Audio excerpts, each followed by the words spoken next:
않고 사는, 하나님을 절대자로 믿지 않고 사는 사람들의 죄의 실상에 대한 그런 말씀입니다. 얼마나 하나님 없이 사는 사람이 얼마나 타락할 수 있는가라고 하는 걸 보여주는 건데요. 26절, 27절은 동성애에 대한 것입니다. 그러니까 사람들이 좀 더 자극적인 쾌락을 추구해요. 그러다 보니까는 순리를 따르지 않고 순리를 거스르는 이런 동성애를 하는 죄를 범하게 되는 것입니다. 또 29절부터는 이 땅에 있는 수많은 죄들을 쭉 나열되어 있습니다. 모든 불의, 추악, 탐욕, 시기, 교만, 불효 다 있죠. 이 모든 일들이 생기는 원인에 대해서 28절에 이렇게 말씀합니다. 또한 그들이 마음에 하나님 두기를 싫어하며. 이 모든 일이 생긴 원인은 뭐예요?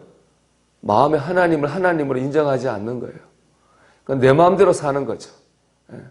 이 모든 죄의 원인은 뭐냐? 내 마음대로 사는 겁니다. 네 마음대로 해라. 이게 좋은 말 같지만 좋은 말이 아니라는 겁니다. 그런데 이것보다 더 무서운 말이 그 다음에 나와요. 28절 읽은 그 다음에 나오는데 이렇게 돼 있어요. 하나님께서 그들을 그 상실한 마음대로 내버려두사 합당하지 못한 일을 하게 하셨으니. 하나님께서 하나님 믿지 않은 사람들을 자기 마음대로 살게 내버려주셨다는 거예요. 이게 하나님의 뭐예요? 심판이라는 겁니다. 네 마음대로 해라가 좋은 게 아닙니다. 그건 하나님의 심판입니다. 하나님이 그를 방치하는 거예요. 그를 망하는 길로 가라고 그냥 내버려 두는 겁니다. 우리 여름인데 음식을 어디 넣어야 됩니까? 냉장고에 넣어야 상하지 않잖아요. 그냥 냉장고에 안 넣어두고 내버려 두는 겁니다. 그것이 바로 하나님의 심판이라고 하는 거죠. 오늘 하나님의 내버려 두심이라고 하는 것을 보면서 두 가지 깨달음을 얻습니다. 첫째는 뭐냐? 간섭받는 것이 행복이고 축복이라는 겁니다. 우리 그런 말 있죠. 사랑의 반대말은 뭐예요? 미워하는 게 아니라 무관심이란 말이 있습니다. 사랑하지 않는 것은 관심을 아예 가지지 않는 겁니다. 정말 미운 사람은 그냥 망하는 길로 가도록 내버려 둡니다. 하지만 사랑하는 사람은 그렇게 할 수가 없죠. 잘못된 걸 고쳐줍니다. 바른 길로 가라고 잔소리도 하고 인도도 합니다. 여러분, 내 자식이니까 잔소리하지 남의 자식한테 누가 잔소리합니까?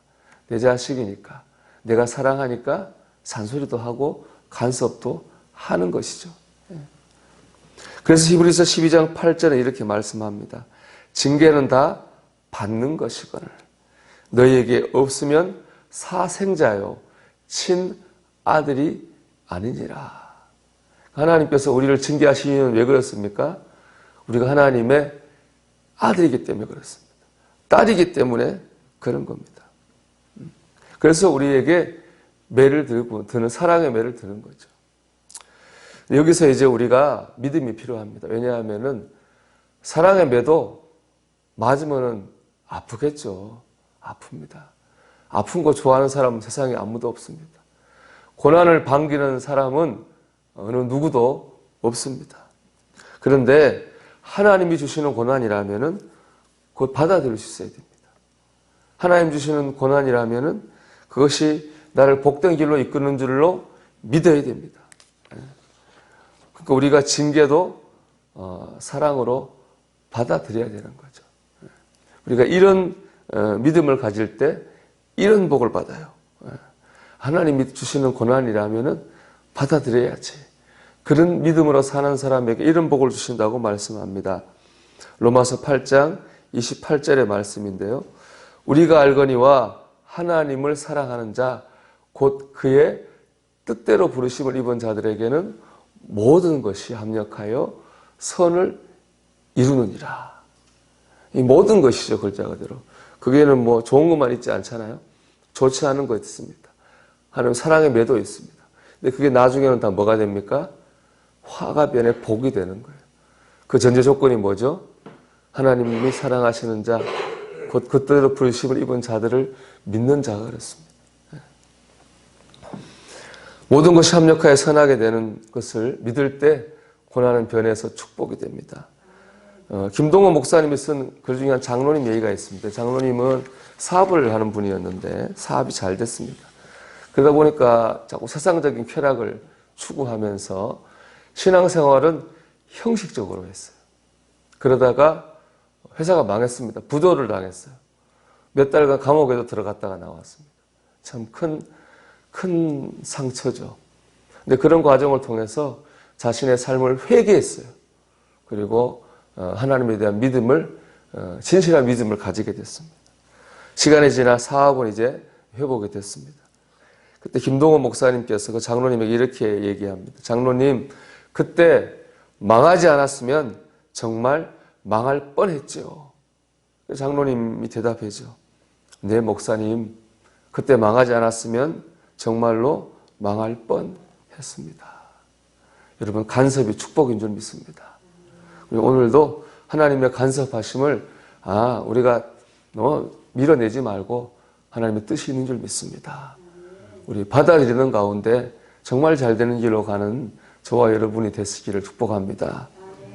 또 하나는 악인의 형통함입니다. 하나님 내버려 두신다고 했잖아요. 세상에서 보면 악인이 잘 살 가능성이 좀 많죠. 왜 그렇습니까? 악착같이 사니까. 수단과 방법을 가리지 않고 악착같이 살다 보니까 잘 살 가능성이 더 있죠. 마음 같아서는 그건 악인이 망했으면 좋겠는데 우리 그렇지 않은 경우도 있습니다. 그러다 보면은 때로는 어떤 마음이 드냐, 저 악인을 손가락질하면서도 마음속으로는 악인이 누리고 있는 부요함을 부러워할 때도 있습니다. 그래서 성경은 악인의 형통함을 부러워하지 말아라 이렇게 말씀하잖아요. 오늘 말씀 보면 우리가 왜 악인의 형통을 부러워하지 말아야 되는지를 딱 가르쳐 주는 겁니다. 그 형통한 게 아니라 뭐예요? 하나님이 내버려 두시는 거예요. 내버려 두시는 거예요. 형통이 아닙니다. 위소우와에 이런 얘기가 있습니다. 망아지 있죠. 새끼 말이 엄마 말한테 불평을 합니다. 어머니 저 돼지를 보세요.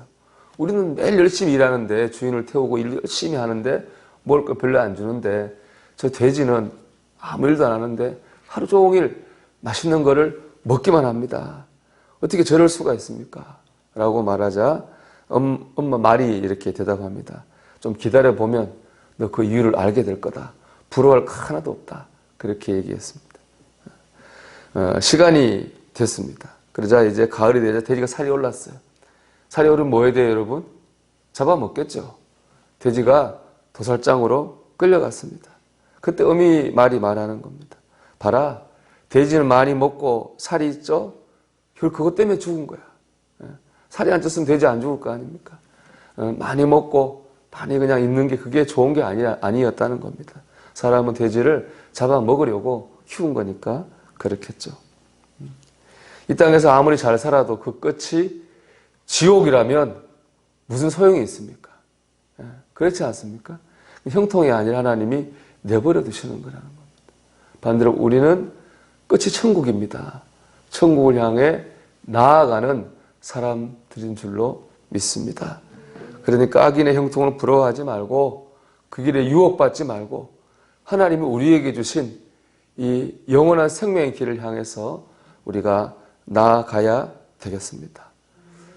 오늘도 하나님을 신뢰하고 하나님 역사를 신뢰하며 살아가는 하루가 되시기를 주님의 이름으로 축원합니다.